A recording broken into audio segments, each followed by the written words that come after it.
Olá, seguidores do Liberal, estamos aqui para mais uma edição do Liberal Amazon. Desta vez nós vamos falar um pouquinho sobre as parcerias internacionais para preservar a Amazônia. E nós estamos aqui com Karen Oliveira, diretora de Políticas Públicas e Relações Governamentais da The Nature Conservancy, uma ONG voltada para a proteção do meio ambiente. Karen, então uma das novidades aí que surgiram, inclusive durante a cúpula da Amazônia, foi um dos tópicos debatidos, foi a criação de um IPCC da Amazônia, né? Então, um painel científico aos moldes do IPCC, mas aí voltado para a proteção da Panamazônia, né? Eu queria primeiro que você começasse falando um pouquinho sobre o que é o IPCC, né? Qual a importância e como que seria esse IPCC da Amazônia. Muito obrigada, Alice. Prazer estar aqui com vocês. Pois é, o IPCC ele é um painel criado no âmbito das Nações Unidas que justamente reúne dados científicos, né, que comprovem as questões relacionadas às mudanças climáticas.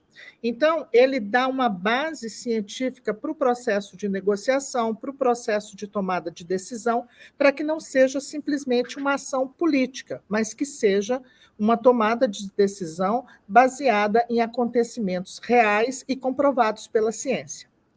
Analogamente, a proposta que a Cúpula da Amazônia trouxe e aprovou foi justamente criar um mecanismo similar aonde pudesse se reunir em uma única plataforma os dados científicos que estão disponibilizados sobre essa grande região, né? Não só no Brasil, mas também nos países transfronteiriços que fazem parte, né, da grande bacia amazônica. Por que isso é tão importante? Não é que nós não tenhamos dados. A Amazônia é um bioma altamente estudado, profundamente estudado, inclusive, e historicamente estudado, ou seja, nós temos uma boa linha de base, né, de conhecimento sobre a Amazônia, ainda que haja um percentual significativo, principalmente dos recursos da biodiversidade, que ainda necessitam de mais estudos e aprofundamento. Existem, inclusive, espécies que ainda não foram descobertas e que estão na Amazônia e que são fundamental para a manutenção desse equilíbrio, né, ecológico e climático da região. Porém, essas informações estão muito dispersas, estão em diferentes universidades, em diferentes centros de pesquisa. Algumas informações nem no Brasil estão.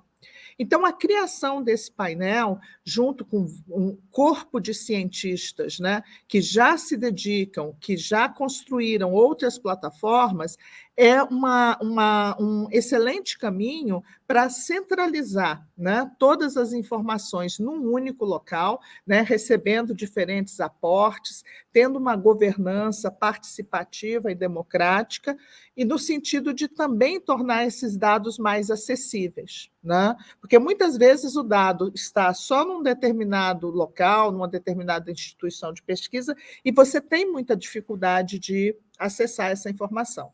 Então, o IPCC da Amazônia será, sem dúvida nenhuma, uma ferramenta muito importante no processo, né, de combate às mudanças climáticas e de controle da perda da biodiversidade, e que vai reunir cientistas brasileiros, da América Latina e de todo o mundo nesse processo de construção e monitoramento do conhecimento sobre a região. O IPCC, né, de fato, o IPCC, ele tem grupos de trabalho, não é isso? Então, Sim. Que grupos de trabalho a gente pode, de repente, esperar que tenha dentro aí do IPCC da Amazônia, né? Que temáticas devem ser abordadas dentro desse painel? Então, analogamente, existem pontos que são comuns ao processo de análise, né, das mudanças climáticas. Então, questões relacionadas à medição de carbono, a medição de gases do efeito estufa, né, que justamente comprovam o processo de aquecimento global e de perda, né, da diversidade biológica na região. Então, um grupo de trabalho relacionado especificamente às questões da mudança climática que dialogam com os gases de efeito estufa e os estoques de carbono existentes na região, com certeza é um dos grupos de trabalho que estará presente e que será um dos grupos de trabalho principais.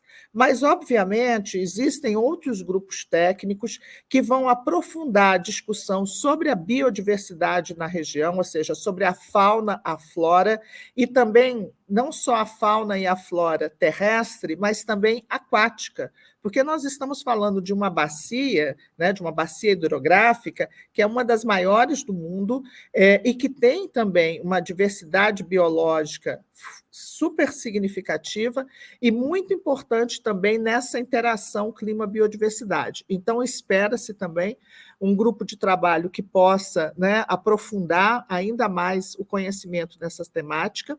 E um outro grupo de trabalho que está também trazendo uma grande expectativa é aquele que prevê, dentro desse contexto, o uso sustentável da floresta, inclusive em relação à bioeconomia, que foi um dos temas, né, mais debatidos, né, entre vários grupos, diferentes grupos, durante os diálogos, né, que antecederam a Cúpula da Amazônia, e que durante a Cúpula da Amazônia também foram debatidos e inclusive, está na declaração final, né, da cúpula, como uma estratégia bastante promissora no sentido, né, de promover o desenvolvimento tão necessário para a região e, ao mesmo tempo, né, manter resultados de conservação que garantam a floresta em pé.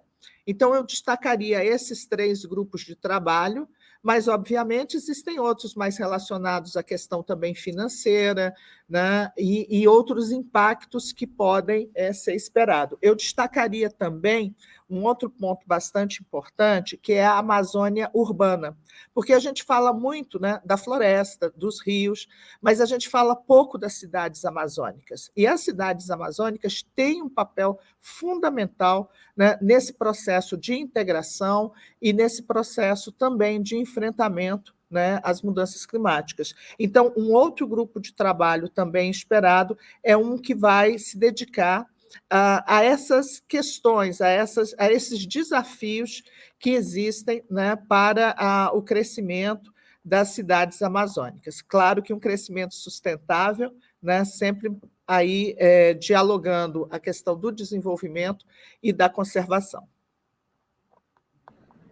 Certo. E que contribuições isso pode trazer, já pensando numa esfera mais global, né?